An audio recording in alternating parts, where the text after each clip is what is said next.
Hello বন্ধুরা, তোমরা কেমন আছো? আশা করি অনেক ভালো আছো। আমিও অনেক ভালো আছি। তো চলে এসেছি আমি আমার নিজের ছাদে। তোমরা তো দেখতে পেয়েছো কম বেশি যে আমি একটা আমার স্বপ্নের বাড়ি করছি। তো সে বাড়ির যে ছাদ ঢালাই তো তোমরা সবাই দেখেছো। তো ছাদ হয়ে গেছে, মানে সত্যি বলবো কোনোদিন ভাবিনি যে নিজে ঘর করে সেই ছাদে কোনো গাছ লাগাতে পারবো। অনেকে বলে আমি আমার ছাদে অনেক স্বপ্নের ফুল গাছ লাগাই, এটা করি সেটা করি, বা ভিডিও দেখি ওটা করে। আমার ভীষণ ভীষণ মন খারাপ হতো, ভীষণ ইচ্ছা হতো, কিন্তু তখন তো উপায় ছিল না।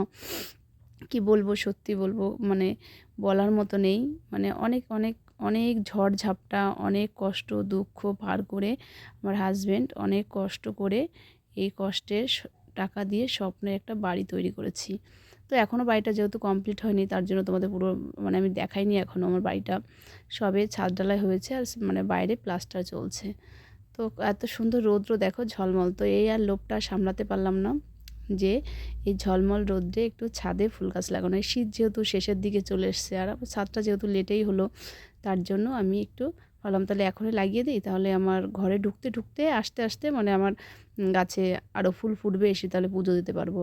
আর সত্যি বলছি, মানে কি বলবো, আমার অনেক দিনের স্বপ্ন ছিল মানে একটা নিজের বাড়ি হবে, নিজের ছাদে দাঁড়িয়ে আমি নিজের যত্ন সহকারে ফুল গাছ লাগিয়ে তাদের সেবা যত্ন করব। কিন্তু সত্যি কি বলবো, আমি মানে এখনও ভাবতে পারছি না যে আমি আমার নিজের স্বপ্নের ঘর করেছি। কি বন্ধুরা, কেমন লাগলো এই ভিডিওটা?